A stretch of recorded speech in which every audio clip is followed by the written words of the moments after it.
I think this is a bit bigger. We'll go with this. So welcome. I am so excited to chat with you all today. My name is Claire Allman, and I've been with MPower a little over 5 years now. And I actually discovered MPower when I got received my own MBA at the University of Maryland. And throughout this session, if I mention certain items, my colleague Silver Yang, you'll see her in the chat, might provide links. So if you have questions or have very specific questions, she'll also be able to help out if your question doesn't come up during this session. So please don't be shy in requesting. That is a photo of me, just a little bit more about me. So when I first started looking for an MBA, there were so many options out there in terms of programs, and even more so in terms of how you fund it. And what I've picked up on from working at MPower and from my own experience and talking to many of my own class who are international students is that a lot of it comes down to having an idea about where you want to end up. So it doesn't need to be 100% confirmed plan down to every semester, every minute, but having some roadmap about where you want to end up is the most useful thing. And for me, I knew that I was interested in entrepreneurship. I wanted to get into tech. I had been a psychology major and worked in human behavior for a while. I wanted to make a full transition into marketing management. And so I looked for a program that allowed me to do so. I had a few different visions along the way, but having that one guiding star helped me make the right choice for me. So no surprises to anyone on this call. MBAs are expensive. They are not the most affordable degree, but you, like many other international students before you and graduate students in general, have a lot of options available to fund your education and to achieve the dreams that you're waiting on. So first item to focus on is, how do you pick the right program to reduce your overall costs? These are a few tips that we've put together from our experience working with students. First is a one-year degree is generally less expensive. Our rule of thumb that we typically hear is it can be about 70% the cost of a longer program, but generally there's also things like living costs and other expenses that go into a degree outside tuition. And so one-year program, you won't acquire those same other costs as you would perhaps in a two-year program. Something that's becoming more and more popular are Mba Adjacent Programs. And that would be things like finance, information technology. And one of the benefits of these programs is that you can get OPT, or you can stay in the US for the lottery just a little bit longer. You get 3 years versus a 1 year for a general MBA.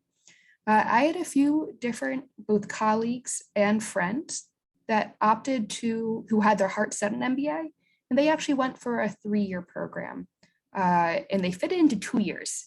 And so that would be a dual degree, such as combining information science or information technology with an MBA to access new careers that they wouldn't have without it. And actually, one of my colleagues, Ashish, did this, and he is currently our director of analytics at MPower. You may not need a top 10 MBA. And this all comes back to knowing where you want to end up, like I mentioned at the beginning. If you know that what you want is to work at a certain company, finding an MBA program that also works with that company, perhaps in that geographic area, is a great move.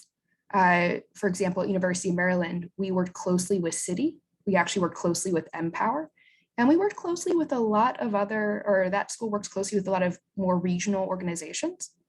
There are also all programs essentially will have a list like this for you, companies they normally work with, and students that you can talk to that have a career path for those top 10, that outside those top 10 MBAs, which are a little bit less expensive. I'm sorry, I was ill just recently. I can tell my throat's just a little scratchy, so sorry if that's coming through. Last, consider Canada. So Canada has a wealth of options. It's growing rapidly in terms of students that want to study there, and they're very immigration friendly if you want to choose to stay around after graduation, and they're a bit more affordable with great placements as well. So just to summarize, You don't have to do the traditional plan for top 10 MBA like many students focus on. If your guiding star, your plan for yourself, is a little bit outside that and allows for some of these cost saving maneuvers. Calculating the true cost of education. So tuition is quite expensive, but there's a few other items to consider as well. One is housing and other is living expenses. And this isn't just the overall pricing, it's more about how do you want to live when you study abroad? Do you want to have a bedroom to yourself? Are you okay sharing a home? Living expenses, do you want to eat out all the time? Do you want to cook at home? Do you have a kitchen in home, etc.? And so rather than perhaps someone giving you all the sources of expenses, the best thing to do is find someone like you, maybe a year or 2 years above you in your current program, and ask them about what costs are like. Your school will also have this information about how affordable the area is. Generally, more rural areas have a lower cost overall for housing and living expenses. Metropolitan areas tend to be a bit more expensive as just a rule of thumb. This is the exciting part, which is how do I figure out all the different ways I can pay for school? And there's actually a lot of options outside just traditional scholarships and loans, which I will leave for last. Many students get co-op employment or part-time work. Many MBA programs have something called a graduate assistantship or a corollary, which you can actually work 10 hours a week, 20 hours a week for a department at your school. You gain valuable work experience, a lot of times in a field you have experience in or want to get experience in.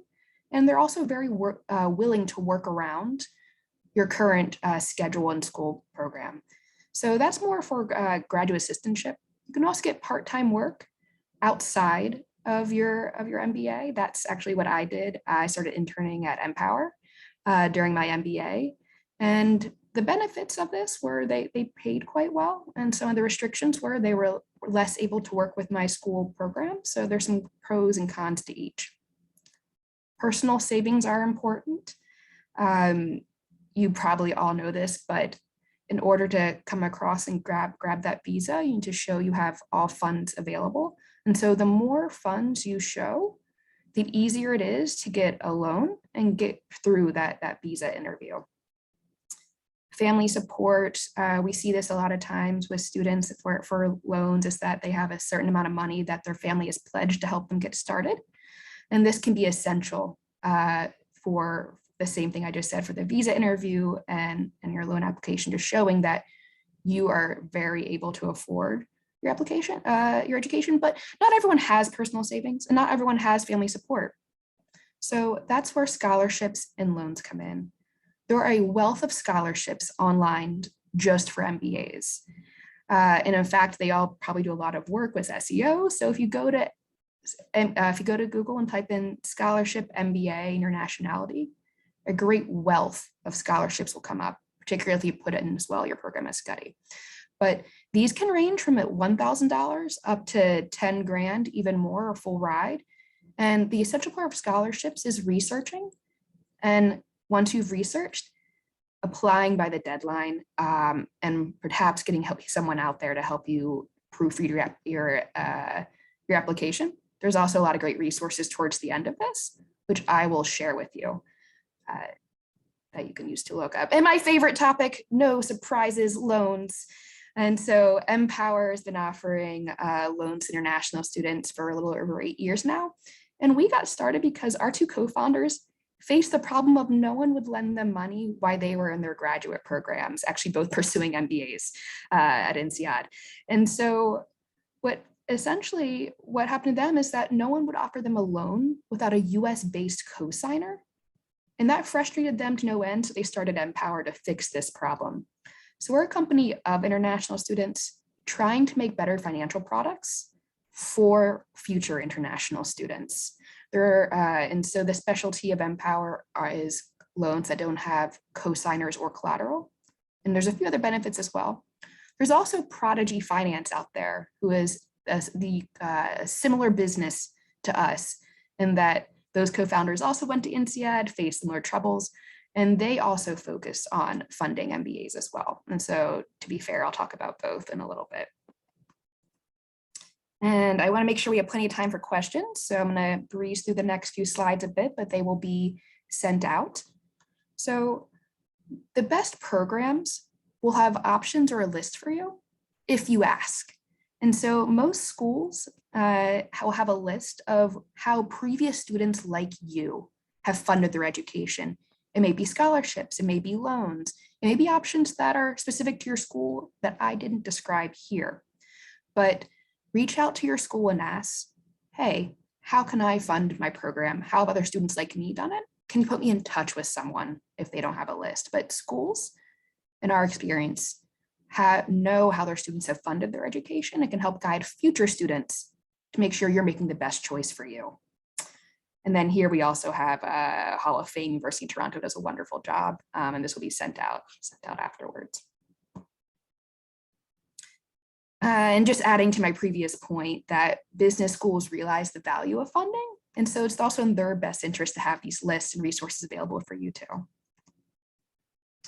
Some of our favorite scholarship websites, internationalscholarships.com or .org will send out a list. And in fact, I think Silver can send out some of these links for me right now if she hasn't already.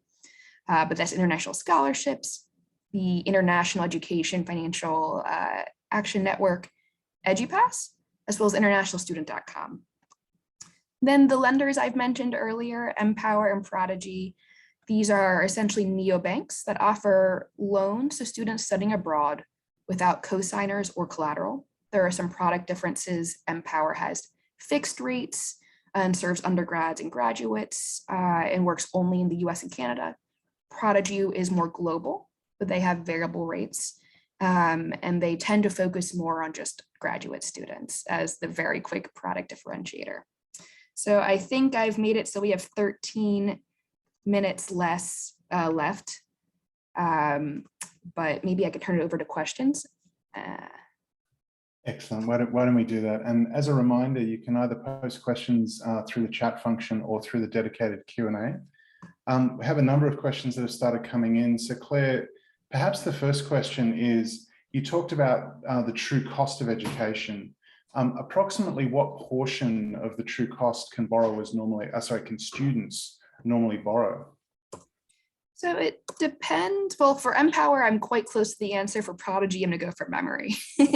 But so just as a way of first, I think there's a precursor I almost heard in there. To figure out how much money you should borrow, the general rule of thumb is to borrow what you think your first annual salary will be. So if I think that my annual salary out of school is going to be $80,000, the rule of thumb is to make sure my loan isn't above $80,000. And that's one of the ways you can keep affordability in mind. The more tactical, practical answer is from MPower, you can borrow up to $100,000 or $100K over the lifetime of your schooling. From Prodigy, they have, I believe it's up to 90% of tuition is what their limit. So we have a dollar cap, but we'll do up to 100% tuition. They will fund up to 90%. And I think the range varies more in practice. So it depends specifically on your bank or your lender for how much you can borrow. And one of our live folks in the audience asked a question where they have the means to fund their MBA out of pocket. However, they're actually considering financing 50%. So it sounds like organizations like yours do offer partial loans. Is there a strategy around whether people should is there a reason for people to borrow money if they don't necessarily need all of it? Absolutely. And so if you're not from the US, there's something that I know other countries have it, but we also have credit scores or credit history. And in the US, if you're new to the country, your credit score and credit history doesn't travel with you. So to lenders and banks in the US, you just look like a blank. We have no data on you. So you have no credit history, no credit score. That blocks you from many things like applying for credit cards, getting housing. Some jobs will even ask to do a credit check on you. And there's a lot of things, I'm a bit more educated on the US, but I believe Canada is similar, that are essentially dependent on you having a credit history. How does this fit in with a loan, Claire? Well, if you pick up a loan in the US, we'll immediately start reporting your payments to the credit bureaus. So you'll start developing a credit history immediately. So by the time you graduate, you'll have a high credit history, a higher credit score. And so for your housing moves, for those really fancy jobs that require a credit check and similar, you'll be able to show you have a credit history. There's also unforeseen happenings. Let's say between your first and second year, you decide you can't deal with roommates anymore, maybe a laptop or material upgrade. So something you can do is take out a partial loan, knowing you don't need it, saving your savings to have in case you need it. And then if something comes up, you have the choice of using the loan for it or your savings. You don't have to pay interest on money you don't take out. So you can get a partial loan or take out more than you need and then just not use it and you won't pay interest on it. So this is a viable strategy that many students go forward with, but there are a few reasons you may consider doing a loan, even if you have savings available. And Claire, that partially answers another question from the audience where someone was asking, schools provide variable budgets. Can students change their requests during their loan amount? And if I understood you correctly, it's driven by how much they actually draw upon becomes. Absolutely. So you can change your loan amount, or you can apply for more money if you didn't apply for enough. So you can, during the application process, just send us an email and we'll update it for you, your application. If it's after you've already been approved, same thing. Now, the school does control the money you have access to. We disperse funds to the school, and then they'll let us know, hey, actually the student needs this much or they need this much, and there's a bit of interaction there. So we do have that school certification process to where the school needs to certify the amount of money you need. But outside that, yes, very easy to make changes on the amount of money. And there's another question from the live audience, which is, do organizations like MPower and Prodigy only lend to people who are attending US and Canadian schools, or is that also open to some of the European or Asian schools? So Prodigy is a great choice if you're going to a non-US, non-Canada. They cover schools around the world, whereas we have a lot more schools available in the US and Canada than they do. So we've just taken different focuses. So yes, Prodigy is the right call if you're studying another country. MPower hopes to stay in the future, but we're not there yet. Excellent. Someone else in the audience asked a question of, at what point in the application process do people start requesting scholarships, approaching organizations for loans, etc.? Yeah, so in the loan application process, we'll actually ask you about scholarships. Do you have any scholarships that can actually help your loan application overall for either Prodigy or MPower, showing that you already have a scholarship? So my advice for scholarships is to start as soon as you can, and just start applying. There are many offered year round. And so increase your chances, find as many scholarships as possible, and just start applying when you're able. That being said, there are many scholarships which you can apply for after the loan process and just take out less money with MPower overall, like I mentioned earlier. And so we actually have a scholarship just for MBAs that you can go find on our website, and that I think Silver might share in a bit. I could probably hold that to the end. All right, no, that's helpful. Someone else asked a question that I'll answer based on some of your comments of, is combining funding sources an option? For example, a loan from MPower and a scholarship from the university you get into? And the answer is clearly yes. In many cases, you're going to need to draw on multiple sources.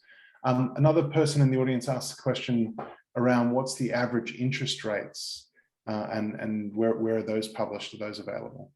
Yeah, so the interest rates can range from 7% to 14%, depending on who you are, what degree you're going for. And so on our website, at least on mpower.com, we'll share a link. We have a few resources on our Get a Loan page to where you can find the exact financial details, depending on who you are, and it's published in plain language there. So that's available. We can share a link. Prodigy does the same thing. They use variable rates. So the big difference is MPower's rates don't change over the lifetime of the loan. There are several ways you can reduce your interest rate, but we don't, the rate doesn't change based on market forces. Variable rates are a little bit different. There is a underlying standard rate, LIBOR in Prodigy's case, to whereas the market environment changes, your interest rate will also change. And so it's good to figure out if you're signing up for a variable rate or a fixed rate loan, because a fixed rate is easy for planning, but doesn't change if you're in a falling interest rate environment, versus variable rate, which may start off lower, but if it's a rising interest rate environment, that rate will increase over time. And so learning a bit more about variable versus fixed rates is pretty important before picking up with a loan provider. Particularly given where the world is at the moment. Yeah. Broad expectation of rising interest rates. What can students and potential applicants do right now to get their own affairs in order to be ready for when it comes to applying for loans? Yeah, so if you are applying for fall 22, apply as soon as you can. You can apply for a loan with either provider as soon as you've applied. And the biggest thing that holds students up, and from my vantage, is that we need the same that type of documentation needed to apply to school. So if you needed transcripts, GRE scores, and things like that, I guess this is MBA, so GMAT scores to apply to school, we'll probably ask you for that same information on the loan application. So having that information easily accessible means it'll be very easy, 20 minutes or so, for you to fill out the loan application. The second thing you can do to prepare is if you say on your loan app, and this goes for MPower or Prodigy, if you say, hey, I have this money over here, we'll ask you later in the loan application to prove you have that same money over here. So let's say mom and dad said, hey, you can have $10,000 from us for your from our savings. You will then later, towards the end of the loan process, need to have a photo, a scan of that bank account. So you just need to prove what you said. So just to summarize, knowing the same information you use to apply for school helps with the initial loan application to speed things up. And then having documentation for the claims made about your financial situation is a second thing you could do to prepare to apply for a loan. Another, Claire, I'm just conscious I've only got a minute or so left, but another, one of our audience members asked a question about, do companies like MPower provide students with support to help them be successful after you've given them the loan? It is, and we at MPower, we consider a differentiator. We have something called the Path to Success program that is free for all of our customers. And so we believe that when you're successful, clearly we're also successful. And so we put a lot of our resources into making sure students have career assistance. Let that be, resume review, one-on-one interviews. We have a few vendors that we partner with specialized in helping international students get jobs, their first jobs abroad. We also offer financial literacy, since finances are different in every country. So financial literacy programs, as well as immigration advice and resources. And so like I said, that's our Path to Success program that is free for all of our customers, because we want you to be successful. It's why we are founded. So it clearly, investing here is in our best interest and yours. That makes sense. We're not going to be able to get to all of the questions, but I will say that MPower has a booth in the AIGAC virtual fair, which a number of the MPower team will be staffing. So I would, for whichever questions I don't get to right now, because I've only got time for one more comment, please join them in their booth and go and visit them and get more information and get your remaining questions answered. Claire, thank you for the comments and the insights you've shared. One last comment is that we know that MPower Financing is offering an MBA scholarship worth $10,000. How can students apply and what are the criteria? Yeah, so our criteria for the MPower loan is actually the same as our criteria for the MBA scholarship, making it pretty simple. Are you an international student pursuing an MBA for the scholarship? And then have you been admitted or are you enrolled, which is a little bit more strict than our application. So you just need to have been admitted or enrolled to one of our programs. There's a list online that we can send out. And actually I have a slide right here. So it is just mpowermindset.com. You can click on scholarships at the top or type in scholarships and that'll take you there. we have that $10,000 scholarship just for MBAs. But you can also apply for a Global Citizen Scholarship, which is more general for all international students, another $10K. And then we have a monthly scholarship, which we offer money every month. It's typically an easy essay topic, something like, it's Black History Month, tell us about what this means to you, something that every international student should be able to answer. And then we have winners every month. So feel free to come in and apply with a quick essay each month and take a look. So plenty of scholarships. If you're a woman, one final thing, and pursuing a STEM degree or an MBA STEM program, there's a dedicated Women in Tech, Women in STEM scholarship for you as well. So a variety of programs for you to choose from. But I am over my time and I see that. So if you have more questions, we'll be at the booth today. You're always welcome to find me, Claire Allman, on LinkedIn. And we have an email address here that you can take a quick screenshot if you have a more detailed or a question more specific to your case. Excellent. Well, thank you, Claire. Appreciate it. Thank you for everybody who attended this session live. I would encourage you all to go and join our next live session, which is the folks from GMAC talking about standardized tests. So with that, we'll wrap it up. Thanks very much. Take care. So thanks, everyone. Thanks, Chris.